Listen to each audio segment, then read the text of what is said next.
Hi everyone, this is Crypto Layman here. Thanks for checking in. Today I would like to talk about the MX C Foundation and the MatchX M2 Pro miner again. First of all, before we commence this video, there is something that I would like to clarify. Namely, a few days ago I posted a video where I tried to sort of make sense of what was going on with the MX C Foundation, and I was trying to learn about how the MX or the MatchX M2 Pro miner was working. So in that sort of research, all I looked at was, as a layman, was their websites, information available there, and also the white papers available on their website. So those were the things that any layman would go to in the first instance to learn about a project. So that's what I did. To see, what they were explaining, and to be perfectly honest, I'll stand by my initial comments. It didn't make much sense to me at all. The connection between the MXC Foundation being a low power, wide area network sort of solution or technology based company, and the connection between them and the mining of Bitcoin wasn't made abundantly clear on the website, etc. So that caused some confusion. I got a little bit of heat from a few followers and fans of the MXC Foundation. Some members of their staff commented it as well. And I just wanted to say I'm not apologetic. I won't apologize for what I said in my video. I still stand by my initial analysis. And I still insist that there is not enough information on the website and in the white papers listed on the website to give anybody who wants to learn about what the project is and look into it sufficient information. So moving on swiftly from that, since those interactions on the video and in the comments section, I was sent a link by somebody called Simwin Kim from the MXC Foundation, who basically said that, look, this is where we've tried to explain how the Bitcoin mining works. So today I'm going to sort of read through that report. What it is, it's actually a DKP stands for Dislcaimer project, and it's a testnet analysis report and data valuation discrepancy insight. So this is essentially a report that was released on the 25th of March. On Medium, following the initial testing of the Dislcaimer project. And today what I want to do is I want to try and read through this with you, and try and make sense of things, and maybe we can help each other understand it, because I am not a technical person. I don't understand all this jargon. So I'll try and explain to you. We'll read it together, and I'll try and explain to you what I understand. And I would be grateful if I make a mistake, if you could please correct me in the comment section, or if I've misunderstood something, if you could try and clarify that. I would really appreciate that. Just not just for my benefit, but also for the benefit of other people who might be watching this video to learn about how this whole thing works.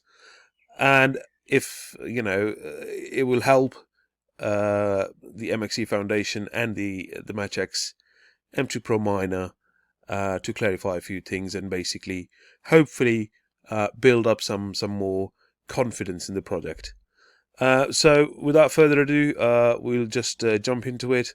So the article begins with, during the past month, the MXC Dislcaimer project DKP saw a wide spectrum of carefully selected participants receiving impressive low power mining rewards in Bitcoin.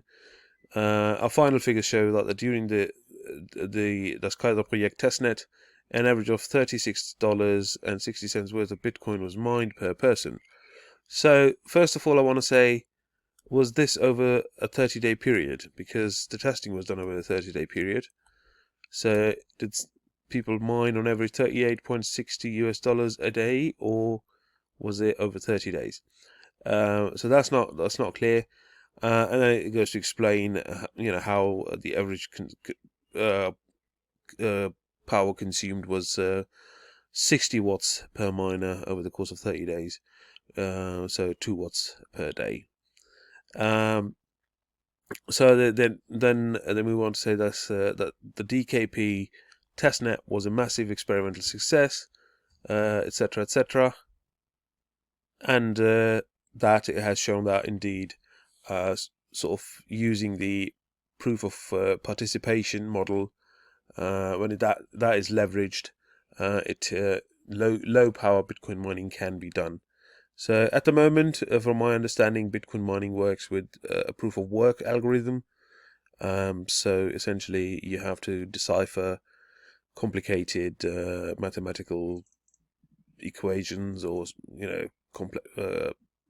whatever you may want to call them, problems, and then you're rewarded Bitcoin. That's how the algorithm is set up, and the algorithm is basically runs on a proof of work rather than a proof of participation. But this is the key difference, which the MXC Foundation are trying to make. So they are saying that they are leveraging the proof of participation model instead of the proof of work model, and trying to mine Bitcoin thereby using low powers. So he goes on to explain that the MX it was a success, but they found some discrepancies in the testnet. Need to be temporarily suspended due to data evaluation discrepancies noted by MXC Foundation software developers and the MatchX hardware engineering team. Now, while the technical protocol on what fuels the Dislcaimer project has not been fully revealed, we believe that it is now time to show a portion of the technicalities and potential difficulties faced in order to pinpoint the reason the beloved DKP testnet has been temporarily suspended. So, and then they jump straight into how essentially the whole system works. So there is a diagram. So there's a data source, which is sensors. They're sent data to the mining network, which are basically your miners.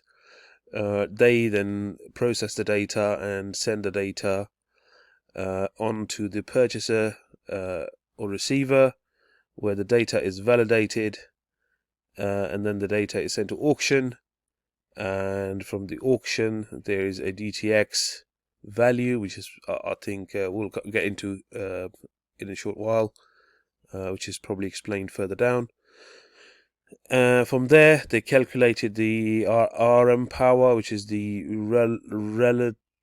relative mining power, which is a multiple of something, essentially is how they calculate each miner's mining power. And then from there the DTX value determines sort of, and combined with the RM power, essentially determines the reward per RM power, i.e. reward per miner. It's then measured or sort of built in MXC, which is then traded or swapped into wrapped Bitcoin using the automated value bidder, and then it's distributed to the Bitcoin wallet as wrapped Bitcoin, where it's then unwrapped. But also says that this is the BTC mining pool. This is the cloud server distribution, and straight into the Bitcoin wallet. So I'm not sure what to make of this bit here. So I have read the Kaiser report earlier, and I have been able to make sense of this whole thing, but I have not been able to understand what this is. So anyway, so we'll proceed now. So first of all, it's data rendering at the data source. So a data source, in most cases sensors, first produce a data set. This data could be carrying a variety of informations. Example given would be air quality or traffic flow. The data set is packaged into a data packet and brought into one of the data blocks to join the MX protocol. Okay, so that is quite clear and self-explanatory. So the sensors basically send data, which is packaged into little data packets, and it is then sent to the mining network. Then it moves on to say the data enters the mining network. So when the data gets here into the mining network, what happens then? As the data packet is brought into one of the data blocks, the data packet has entered the mining network realm. The mining network is composed of M2 Pro miners. So these are your M2 Pro miners. They have successfully mined the previous data block N-1, which is the data block number -1. In the Kaiser project testnet, the mining network is composed of selected M2 Pro miners based on their location, signal strength, and their heartbeat. So I don't know how they select it. So there are several variables. Anyway, so once it's in the mining network, there are two types of mining network outputs. So data enters and two outputs are made. Within the mining network, there are two different outputs that are computed from the activities within the mining network. So the first output is the RM power, which is the relative mining power, which is a multiplier computed to measure the contribution of each miner within the mining network. So that is self-explanatory. So depending on how much data each sort of is being received and what the contribution each miner is having, they are assigned a relative mining power based on their activities, which are listed up here. Okay, and then the second output is the data transaction record. So it's a record. The DTX, which is the machine's way of performing bookkeeping operations on how the data has traveled, built to offer transparency and have a desired impact on data validation. So from what I understand from this is that it's a data transaction record. So it's something like similar to a ledger, which records the data transactions. So where the data's come from, where it's going, and essentially that's designed to offer full transparency, which completely makes sense. Then there is another participant, which is the data purchaser or receiver, and data validation. That's the next step of the process. So once the data purchaser or receiver receives, so as you can notice, it's either the purchaser or receiver. I think they seem to be one and the same person. So they could be called purchaser or receiver, or are they two separate persons? I'm not entirely sure. Two separate parties involved. Anyway, so once the data purchaser or receiver receives the data packet, it automatically feeds the data packet into a data validation process. Within the process, the DTX, which is the ledger activity of the mining network, is cross-checked in order to provide certainty on the origin of the data and to ensure that the data has not been tampered with or corrupted along the way. So yeah, essentially, so once they received it, they basically checked it against the blockchain ledger, the DTX, and essentially confirm whether or not it's legit. Okay, and then the data purchaser, receiver, and the data source enters data auction. So in order to determine how much the data purchaser should pay for the data packet, that makes sense, and how much the data receiver should pay for the network usage,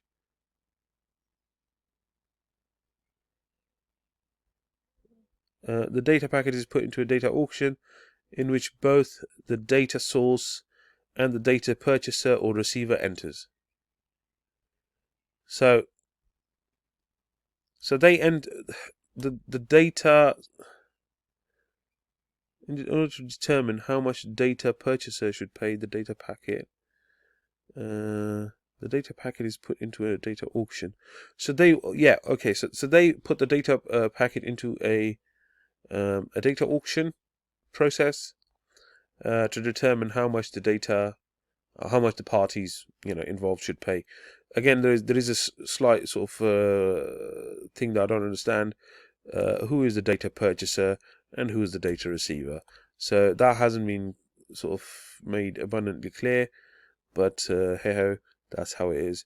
The result of the auction is almost immediate thanks to the smart machine bidding. In a way, the auction is simply a process, essentially, where two parties agree to pay for a set of data. The result of the data auction provides a total valuation of the data, and therefore the total valuation of the network usage. So the result of the data auction provides a total valuation of the data. So they provide the value of the data and also,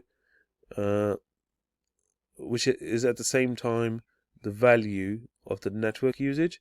The valuation of the network usage is largely dependent on the total valuation of the data, as the MX protocol would be deemed ineffective if the network usage fee is bigger than the total valuation of the data sent.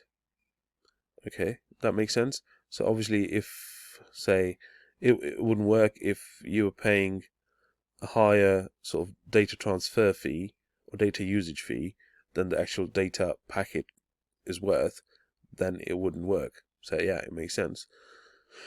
The settled value of the data packet is sent to the data source using MXC. So whilst the settled value of the network usage equivalent, which is the same, by the way, as the MXC value here, is equivalent to the data value, DTX operation is distributed to the miners within the mining network based on each miner's relative mining power.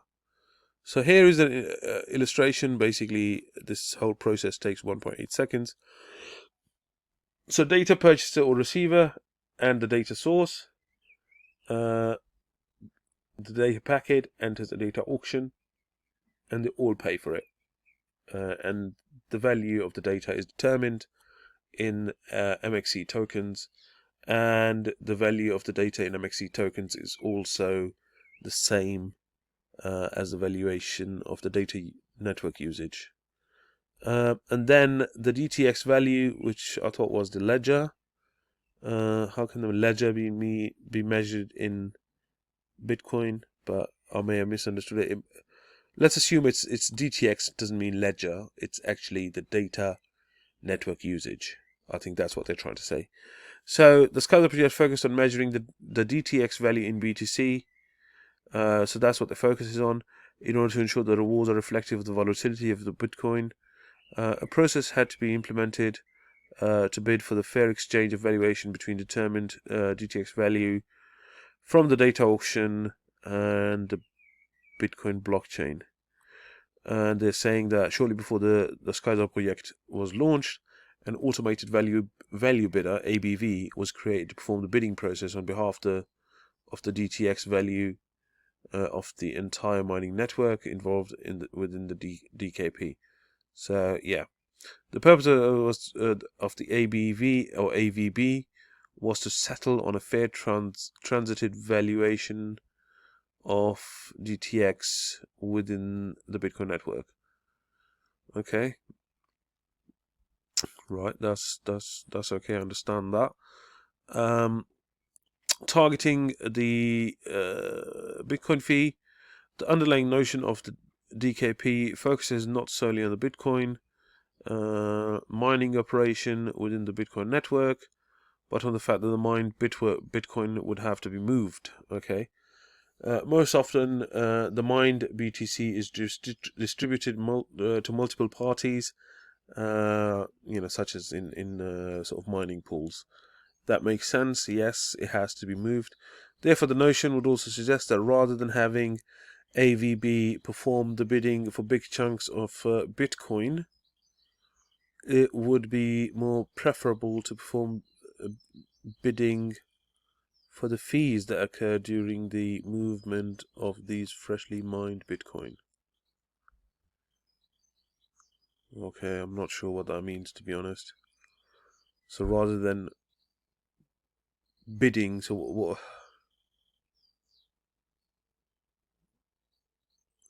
Okay, I'm not sure what that means, to be perfectly honest. If you understand it, let me know. So from what I get is they're bidding for, rather than bidding for Bitcoin, they're bidding for the mining fees. That in itself makes sense. But the problem is,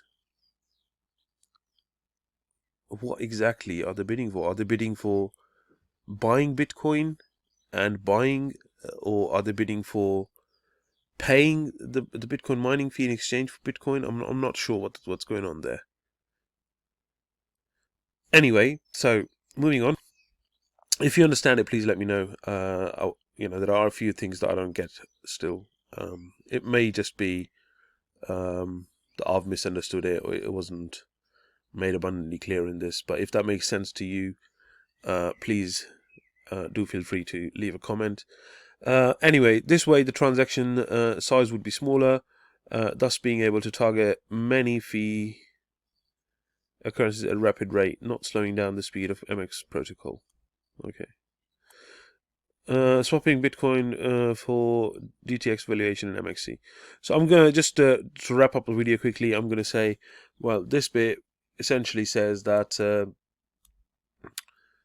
what they do is once a fair value has been determined, so they exchange MXC,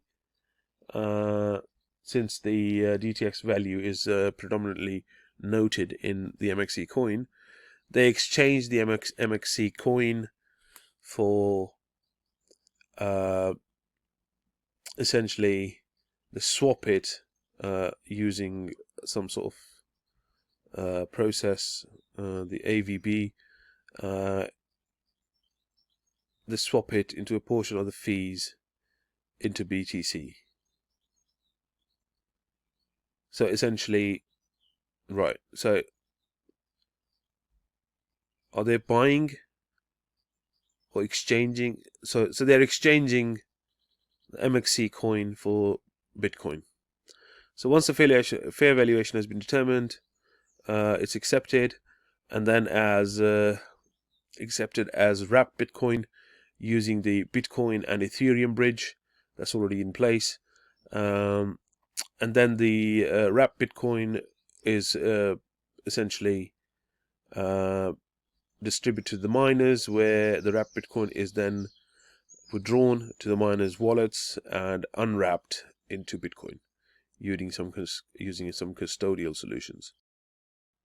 So to summarize what I've understood so far from reading this in a nutshell, essentially the MatchX M2 Pro miner mines MXC tokens, and what essentially happens is, for those miners who participate in das Kaiser project or participated in das Kaiser project, what happened was the MXC tokens were paid out to them, but the equivalent value of MXC tokens was also assigned to another value, which was DTX, and that DTX value in MXC tokens was then essentially swapped to using the MX protocol and a decentralized finance bridge using the Bitcoin and Ethereum protocols, were swapped somehow from MXC into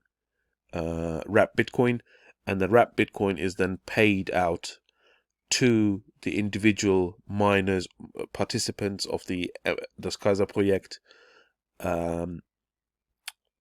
which is then unwrapped using custodial methods into Bitcoin. So this is what I've understood. If I've misunderstood something, please let me know. If if you think that you understand it, or maybe I have misunderstood something, please let me know as well. What I still don't understand is how the whole bidding thing works. How are they bidding using the AVB method? What exactly entails the swapping mechanism from MXC into Bitcoin? How does that bidding work? Perhaps it's the bit of the project that is classified and hasn't been revealed, but if that is the case, I would love to know. And one more thing that I don't understand is how this whole cloud mining server actually works and what that has to do with anything. So I think they have done a decent job in explaining how this whole thing works. So I'm happy with that to a certain degree, but I still don't understand the process of this whole swap business and the bidding. You know, how they are bidding for Bitcoin. What does that actually mean? What are they bidding for? And they say that they talk about, you know, bidding for the Bitcoin fees rather than the chunks of Bitcoin. So I'm not entirely understand. Are they bidding to buy them? How can you buy Bitcoin fees? Is another thing that I don't quite understand, because the Bitcoin fees are essentially those elements that go to Bitcoin miners who are using the proof of work algorithm to confirm transactions on the blockchain. So how they are bidding for those Bitcoin fees, I don't understand. But if you understand it, please let me know. I would love to learn. Thank you very much for bearing with me on this long video, and I really appreciate your time. And hopefully, we've been able to learn something today. Again, if you like the content that I'm creating, please bear in mind I'm not an expert in any way. I don't claim to be one. I'm a layman, and as you've seen, I'm just trying to make sense of how things are working.